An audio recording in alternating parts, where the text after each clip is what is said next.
Welcome to the 10-Minute Book Guide. Today, we're diving deep into Ron Chernow's absolutely monumental biography of Mark Twain.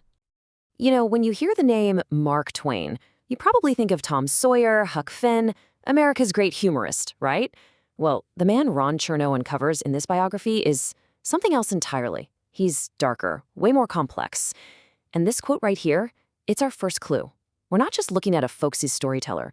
We're about to meet a profound pessimist who believed the real problem was the human race itself. So that really gets to the heart of what we're doing here. Beyond the famous mustache and the white suit, who was this guy? We're not just recapping his life story. No, we're diving into Chernow's incredible dissection of the man behind the mask, a man just brimming with contradictions and, honestly, a whole lot of sorrow. Okay, so here's how we're going to tackle this. First, we'll look at how he was forged in contradiction. Then we'll talk about his life inside what Chernow calls the gilded cage of fame. After that, we dive into the grief that shaped his later years. And then we'll get to the absolute core of the book's argument before wrapping it all up with a final verdict.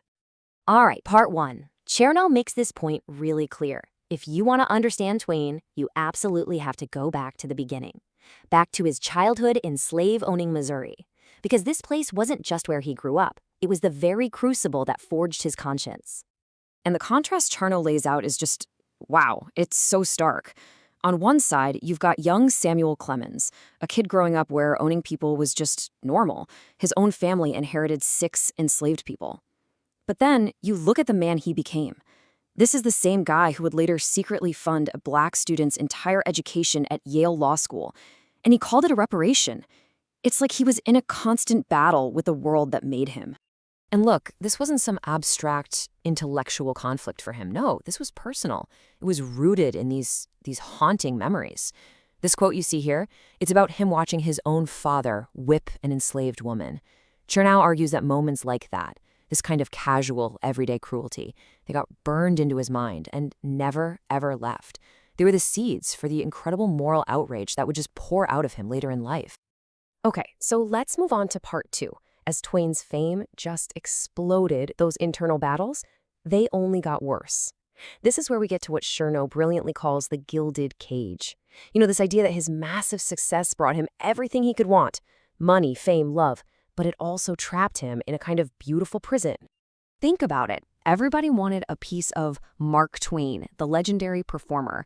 But for the actual man, Samuel Clemens, trying to keep up that persona and the ridiculously expensive lifestyle that went with it was just a source of constant, crushing anxiety.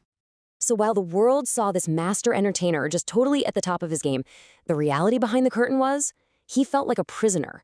He absolutely hated the lecture circuit. Hated it. He wasn't doing it because he loved performing. He was doing it to pay the bills for a life that was just getting bigger and more out of control. And that pressure was relentless. It was a financial pressure cooker.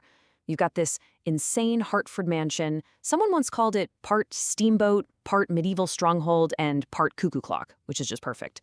Then there were the nonstop parties, and oh my God, the failed inventions. He poured money into stuff like perpetual calendars and clamps to stop babies from kicking off their blankets. Chernow makes it crystal clear, behind that mask of success was a man who was terrified, absolutely terrified, of going broke. And that brings us to the final and most tragic act of his life. According to Chernow, this is the period where a series of just unimaginable losses completely stripped away the public humorist. And what was left underneath? A bleak, dark philosopher who'd been there the whole time. Just listen to this.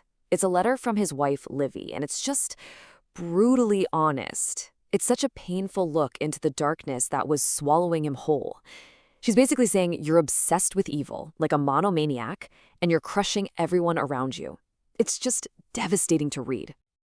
And that darkness was just fed and fed by this relentless wave of tragedy. First, in 1896, his favorite daughter, Susie, dies of meningitis. Then, in 1904, he loses his wife, Livy, who was his absolute anchor.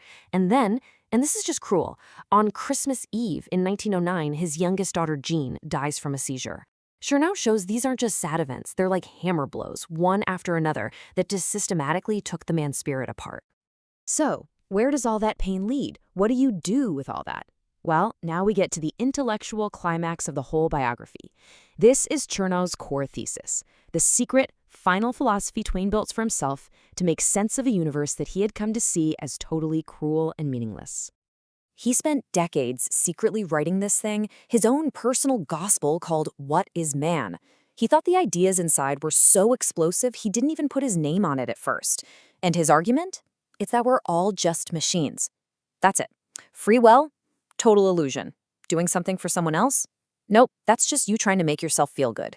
He believed we're just automatons, completely programmed by our DNA and whatever life throws at us. And I mean, just look at this quote. This is how far down the rabbit hole he went. If you truly believe the world has no meaning, that you have no real choice, that we're all just puppets of a cruel God, well, this is the logical conclusion, isn't it? And Chernow's point is that this wasn't just some late-life funk. This bleak, grim philosophy was the ultimate truth of who Mark Twain was, forged over a lifetime of pain. So what's the final verdict here?